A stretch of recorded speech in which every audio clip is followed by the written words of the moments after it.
హైదరాబాద్ లో కన్సల్టేషన్ మరియు 3,500 రూపాయల colour Doppler test Avis hospitals లో ఉచితంగా పొందండి. Welcome to Suman TV. నేను మీ సుమన్ టీవీ నాగ్. కోల్కతా ఇన్సిడెంట్కి సంబంధించినటువంటి వాటిల్లో సందీప్ ఘోష్కి డెత్ పెనాల్టీ వేసే అవకాశం ఉంది అని చెప్పేసి కొన్ని న్యూస్ అయితే వస్తూ ఉన్నాయి. బట్ అతనికి జరగాల్సిందే. అండ్ ఇంకొకటి ఏంటంటే, ఇంత క్రిమినల్గా వాళ్ళు ఆలోచించి ఈ విధంగా చేస్తారా అనుకున్నటువంటి ఆలోచనని ఈవెన్ సిబిఐ వాళ్ళు కూడా వ్యక్తపరిచినట్లు తెలుస్తూ ఉంది.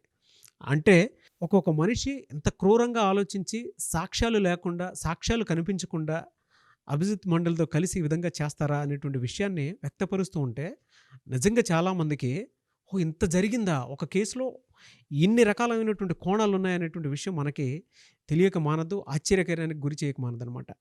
సో ఈ రోజు వరకు కనుక మనం చూసేటువంటి అప్డేట్స్ కనుక చూస్తే నిజంగా దేశం మొత్తం చూస్తున్నటువంటి ఈ కేసులో ఈ రోజు వరకు కూడా సత్వర న్యాయం కోసం మాతో పాటు ఉన్నటువంటి ప్రతి ఆడియన్కి స్పెషల్ థ్యాంక్స్. అయితే ఈ రోజు వరకు ఉన్నటువంటి అప్డేట్స్ ప్రకారం ఏం జరిగింది ఏంటి అనేది మనతో పాటు హైకోర్టు అడ్వకేట్ రవీంద్రనాథ్ గారు ఉన్నారు. వారి మాటలను తెలుసుకుందాం. Hello sir. హాయ్ అండి నాగరాజ్ గారు. సిబిఐలో జరిగినటువంటి విచారణ కనుక మనం చూస్తే అండి, ఒక్కొక్క విషయం మీరు నేను స్టడీ చేసేటప్పుడు అరే ఇన్ని జరిగే ఏంటి అంటే, ఒక కేసులో ఇన్ని కోణాలా అని చెప్పేసి మనకి సినిమాని తలపించినటువంటి, అంటే దానికి మించి కూడా ఉంది అని చెప్పడంలో ఏమాత్రం సందేహం లేదు. ఇప్పటి వరకు ఉన్నటువంటి అప్డేట్స్ ప్రకారం కనుక మనం చూస్తే ఏమున్నాయని నాగరాజ్ గారు, ఆర్జేకర్ హాస్పిటల్ సంబంధించినటువంటి రేప్ అండ్ మర్డర్ కేసు సంబంధించినటువంటి కొన్ని విషయాలు వెలుగులోకి వచ్చాయి. అందులో భాగంగా ఈరోజు జరిగిన కొన్ని సంఘటనలు మనం చెప్పుకొని అసలు విషయాలకు వెళ్దాం. నాగరాజ్ గారు, ముందుగా రేపు సెప్టెంబర్ 29 అంటే 29 సండే నాడు మరలా నిరసనకారులు ఒక పెద్ద ర్యాలీని తీయడానికి సన్నద్ధమవుతున్నారు. అంటే ఈ ర్యాలీ డిఫరెంట్ కాన్సెప్ట్ దిగుతున్నారు.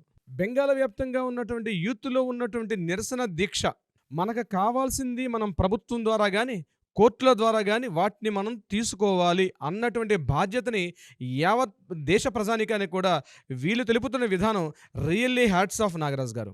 ఎందుకంటే రేపు సండే సాయంత్రం 6 గంటలకి ఎస్ప్లాండ్ అన్నటువంటి ఆ ప్రాంతం దగ్గర కొన్ని వేలాది మంది గుమికూడడానికి సిద్ధపడుతున్నారు. దీంట్లో ఎందుకు సిద్ధపడుతున్నారు అంటే, నెక్స్ట్ డే 1వ తారీఖు నాడు, అక్టోబర్ 1వ తారీఖు నాడు ఏదైతే సుప్రీంకోర్టు యొక్క ట్రయల్ స్టార్ట్ అవుతుందో, సుప్రీంకోర్టుకి మేము గుర్తు చేయాలి, ప్రజల్లో ఉన్నటువంటి మా ఫీల్ అనేది జ్యుడిషియరీకి తెలియాలి. ప్రజలు ఇప్పుడు ప్రభుత్వాధినేతలు ఫెయిల్ అయ్యారు, మేము ఎన్నుకున్నటువంటి నాయకులే మమ్మల్ని పూర్తి బద్ధశత్రులుగా ఉండి ఇంతటి అరాచకాలకి, ఇంతటి అక్రమాలకి పాల్పడుతున్నారు కాబట్టి వాళ్ళు ఎందుకు అన్ఫిట్, కాబట్టి మా నిరసన, మా మనసుల్లో ఉన్నటువంటి మా ఆగ్రహ జ్వాలలు వాళ్ళకి తెలియాలి, అంటే కోర్టుకి తెలియాలి, జ్యుడిషియరీకి తెలియాలి, కాబట్టి మేము ఈ నిరసన చేపడుతున్నామని చెప్పి వేలాదిగా రేపు సాయంత్రం 6 గంటలకి ఎస్ప్లాండ్ అనేటువంటి ఆ ప్రాంతం దగ్గర గుమిగూడడానికి సిద్ధపడుతున్నారు. ఈ ప్రాంతం ఆల్రెడీ మొన్న రీసెంట్గా మనోజ్ కుమార్ వర్మ గారు ఇక్కడ నిషేధాజ్ఞలు ఇచ్చారు. అయినప్పటికీ కూడా మాకు ఆ నిషేధాజ్ఞలు ఏం వర్తించవు, మా యొక్క నిరసన మేము శాంతియుతంగా తెలుపుతున్నాం, మమ్మల్ని మీరు అడ్డగించకండి అని చెప్తూ రేపు సెప్టెంబర్ 29 సాయంత్రం 6 గంటలకి వీళ్ళు మేము ఒక్కరమే కాదు, మాతో పాటు యావత్ ప్రజలందరూ కూడా వాలంటీర్గానండి, కేవలం మేము వైద్య విద్యార్థులుగా మేము చేయాల్సింది మేము చేస్తాం, కానీ ఇందులో ప్రజలు స్వచ్ఛందంగా ఎక్కడెక్కడున్న వాళ్ళు అక్కడెక్కడే లైట్లు వేసి సాయంత్రం క్యాండిల్ లైట్స్ వెలిగిస్తూ justice Abhaya, Abhaya for justice ఏకైక నినాదం, మనందరికీ ఏకైక నినాదం కావాలి. ఏదైతే అమ్మాయి చనిపోయిందో ఆ అమ్మాయికి న్యాయం జరగాలి, ఎవరైతే ఇందులో ఉన్నటువంటి కల్పిట్స్ కావచ్చు, ఎక్యూజ్డ్ కావచ్చు వీళ్ళందరికీ సరైనటువంటి శిక్ష జరగాలి, శిక్ష పడాలి అన్నటువంటి ఏకైక నినాదంతో మేమందరం చేస్తున్నాం. ప్రజలందరూ కూడా దీనికి మద్దతు తెలపాలని ఒక సెంటెన్స్ కావాలి చెప్పడం డెఫినెట్గా ఒక రిమార్క్ అయ్యే అవకాశం అయితే ఉంటుంది నాగరాజ్ గారు. ముఖ్యంగా దీన్ని జ్యుడిషియరీకి గుర్తు చేయడానికి మేము జస్టిస్కి వెళ్తున్నారు.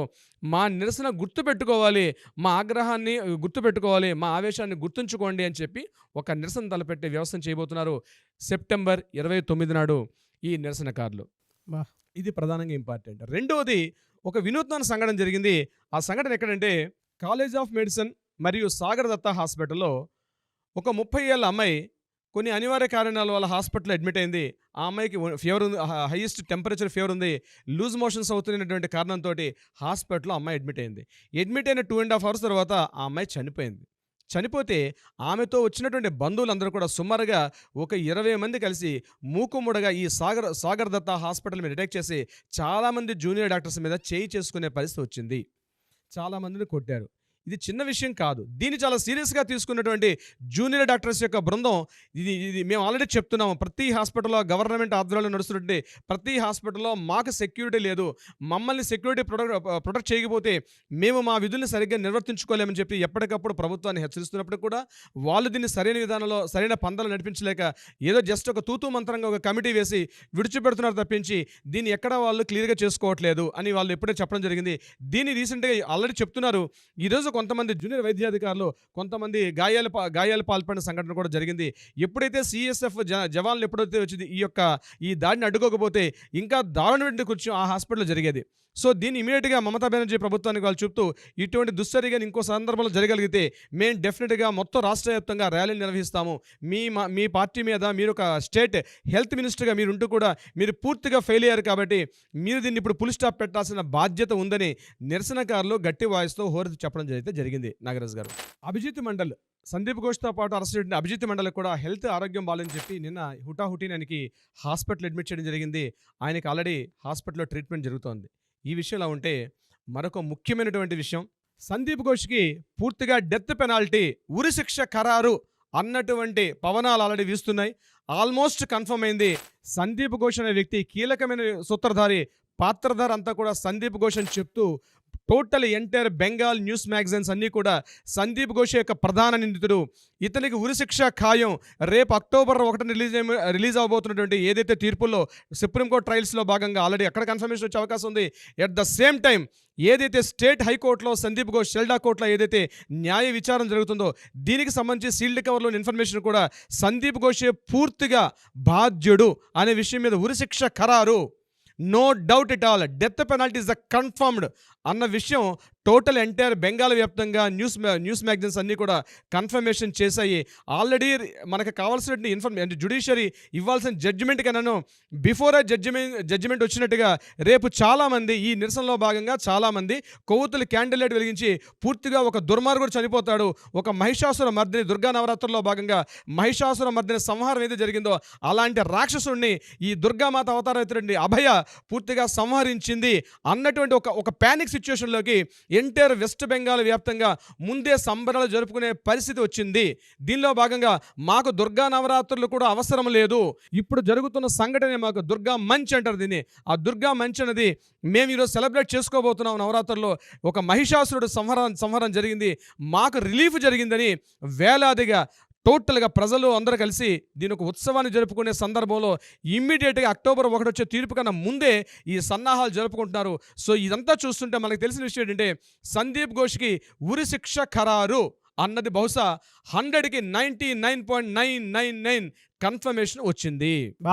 అసలు ప్రతి ఒక్కరూ సార్ అంటే లోపల మనోభావాలతోటి ఎదురు చూస్తున్నటువంటి తీర్పు కోసం ఎవరైతే ఉన్నారో వాళ్ళు ఇతనికి ఉరిశిక్ష పడాలి అని చెప్పేసి కోరుకున్నటువంటి ప్రతి ఒక్కరికి ఇది మంచి ఊరట కలిగించేటువంటి అంశం. అట్ ద సేమ్ టైం న్యాయం జరుగుతోంది అండ్ ప్రతి ఒక్కరు కూడా న్యాయ వ్యవస్థలను ఎవరైతే నమ్ముకుని ముందుకు వెళ్తూ ఉన్నారో హోప్ క్రియేట్ చేసుకొని జీవితాన్ని కొనసాగిస్తూ ఉన్నారో వాళ్ళందరికీ కూడా ఈరోజు జరిగేటువంటిది అంటే మీరు ఏదైతే చెప్పారో ప్రతి ఒక్కరికి కూడా ఒక హోప్ని డెఫినెట్గా కలగజేస్తుందండి.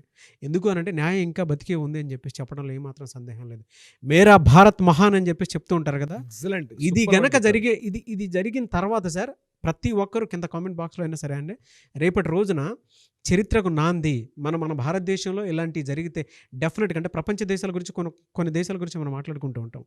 అలాంటిది ఈరోజు ఇన్సిడెంట్లో కనుక అది కనుక డెఫినెట్గా 100% అది జరిగేలానే అది ఉంది కాబట్టి ఫ్యూచర్లో మన దేశం గురించి కూడా ప్రతి ఒక్కరూ మాట్లాడుకుంటూ ఉంటారండి. అన్యాయం జరిగితే ఇండియా కూడా ఎవరిని వదిలిపెట్టదని చెప్పేసి చెప్పడంలో మాత్రం సందేహం లేదు. వాళ్ళ పండగ వాతావరణం అక్కడ నెలకొనేలాగా రేపటి రోజున భారీగా ర్యాలీ తీసేటువంటి అవకాశం కూడా ఉంది. అండ్ ప్రతి ఒక్కరూ కూడా ముందే దసరాను జరుపుకునే అవకాశం ఉంది అనేటువంటి విషయం చెప్పడంలో ఎటువంటి న్యూస్లు ఆనందదాయకం శుభదాయకం చెప్పడంలో ఏమాత్రం సందేహం లేదు. Really hats off to you అండి. అంటే మీరు స్టడీ చేసినటువంటి ప్రతి విషయం కూలంకషంగా మన తెలుగు రాష్ట్రాల్లో ఉండేటువంటి మన తెలుగు ఆడియన్స్కి ఈ విషయాన్ని అందజేయటం అనేది నిజంగా ఇందులో నేను ఉండటం అనేది నేను చాలా ప్రౌడ్గా ఫీల్ అవుతున్నాను మన ఆడియన్స్తో పాటు.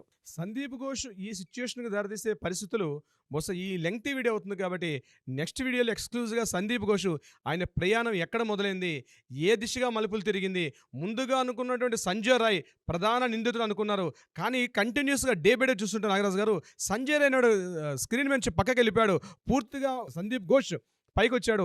సందీప్ ఘోష్ మీద కూడా ఫస్ట్ ఇట్స్ వెరీ ఇంట్రెస్టింగ్ అంటే సందీప్ ఘోష్ మీద దీనికి సంబంధించిన ఎఫ్ఐఆర్ నమోదు కాలేదు.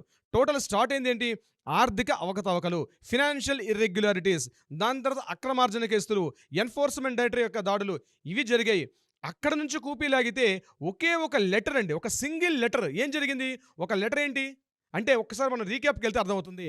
రీరైట్ చేసినటువంటి లెటర్, రీరైట్ చేసే లెటర్, మెయిన్ లెటర్ ఎక్కడంటే ఇక్కడ జరుగుతున్నటువంటి ఇమీడియట్గా డిమాలిషన్ ఎక్కడ చేస్తున్నామో ఈ పీడబ్ల్యూడీకి రాసిన లెటర్, ఈ పీడబ్ల్యూడీకి ఆయన హ్యాండ్ రైటింగ్తో రాసిన లెటర్, ఇమీడియట్గా ఇక్కడికి వచ్చి వర్క్ స్టార్ట్ చేయండి అన్న లెటర్ తోటి సిబిఐ వాళ్ళు అక్కడ నుంచి తీగలాగితే డొంకంతా కదిలినట్టుగా అక్కడ మొదలు పెట్టారు.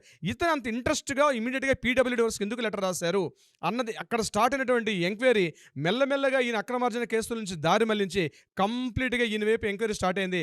సంజయ్ రాయ్ అనేవాడు పూర్తిగా జైల్లో ఉన్నాడు, ప్రెసిడెన్సీ జైల్లో పూర్తిగా 3 పూట్ల మెక్కి తింటున్నాడు ఆహారాన్ని, పూర్తిగా అతను బాగానే ఉన్నాడు. బట్ ఎంటైర్ స్టోరీ అంతా కూడా సందీప్ ఘోష్గా రోజుకు 3 సార్లు జైలు కోర్టుకు వెళ్తున్నాడు, డైలీ 3 సార్లు కొన్ని వందల గంటల పాటు లెక్క వేస్తే ఇప్పటికి నాకు తెలిసి 200 పై మాటగా ఆయన ఇంట్రాగేషన్ ఎదుర్కొన్నాడు. ఆయన ఒక్కొక్క సందర్భంలో ఒక్కొక్క న్యూస్ చెప్తుంటే ఎంటైర్ సిబిఐ వల్ల విస్తుపోయి నిజాలు వచ్చాయి. రీసెంట్గా మనం నిన్న చెప్పుకున్న వీడియోలు ఏంటంటే సందీప్ ఘోష్ తన ఆ ఆపరేషన్ థియేటర్ని ఒక అడ్డాగా చేసుకొని, ఒక మాఫియా అడ్డాగా చేసుకొని ఇన్ని దుశ్చర్యలకు పాల్పడ్డాడు.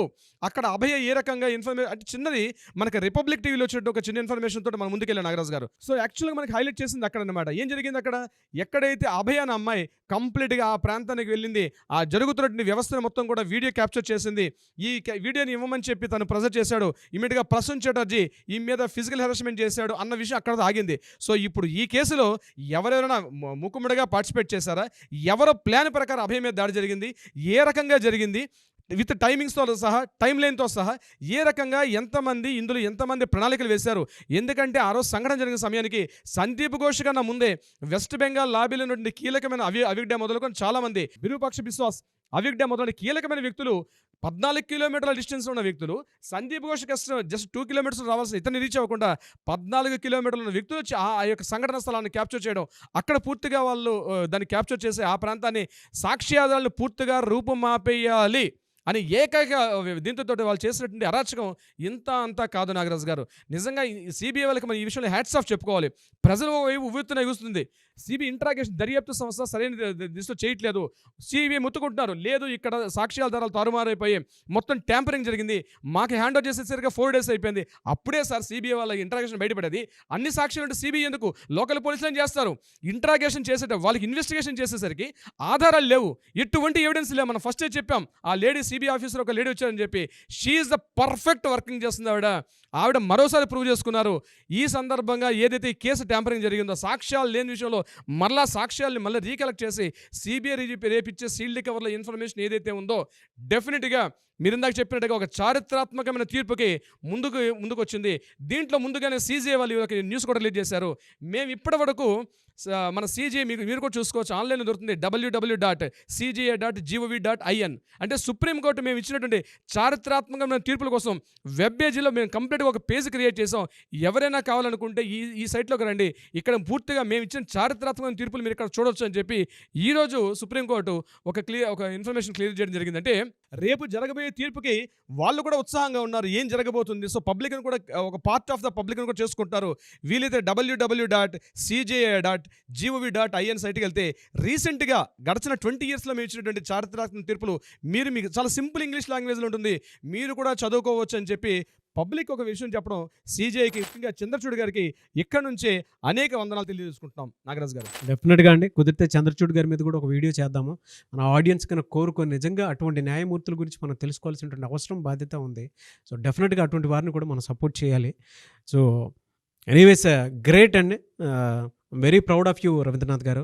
ఇవాళ ఎవరికైనా అన్యాయం జరిగింది అని అంటే తెలుగు రాష్ట్రాల నుంచి ప్రతి ఒక్కరు మీకు ఫోన్లు చేసి దయచేసి మా కేసుని టేకప్ చేయండి అని చెప్పేసి మాట్లాడుకుంటూ ఉన్నారు. ఎందుకంటే కోల్కతా ఇన్సిడెంట్కి సంబంధించినటువంటి వాటిల్లో ఈ రోజు వరకు కూడా మీరు ప్రతి దాంట్లోనూ అంటే డే 1 నుంచి సార్ లేదు సార్ ఇది చారిత్రాత్మక తీర్పు అవుతుంది, మంచికి నాంది పలుకేలా దేశం మొత్తం చర్చించుకుంటారు, మనం చేద్దాము, నేను టైం స్పెండ్ చేస్తానని చెప్పేసి అక్కడికి వచ్చి కూర్చొని టైం స్పెండ్ చేసి మరి దీనికి సంబంధించిన ప్రతి ఒక్క అప్డేట్ని చాలా డీటెయిల్గా ఇచ్చారు. అండ్ అందులోనూ అది చూసిన తర్వాత ఇవాళ తెలుగు రాష్ట్రాల్లో ఎక్కడ అన్యాయం జరిగినా సరే డెఫినెట్గా మిమ్మల్ని కలిసి ఏ రకంగా అయినా సరే జస్టిస్ మేము కూడా తీసుకోవాలి అనుకున్నటువంటి ఉద్దేశంతో కాల్ చేసి మరి మీ దగ్గరకు వస్తూ ఉన్నారు. అంటే I'm very proud of you, అంత పెద్ద రెస్పాన్సిబిలిటీని కూడా క్రియేట్ చేసుకున్నందుకు, ఆడియన్స్ ఇచ్చినందుకు. అండ్ ఆడియన్స్కి కూడా స్పెషల్ థ్యాంక్స్ అండ్ మీకు కూడా స్పెషల్ థ్యాంక్స్ అండి. Thank you. డెఫినెట్గా దీనికి సంబంధించినటువంటి వాటిల్లో we want justice, we demand justice డెఫినెట్గా జరుగుతుంది. Thank you so much Ravindranath garu. Thank you so much Nagaraju గారు.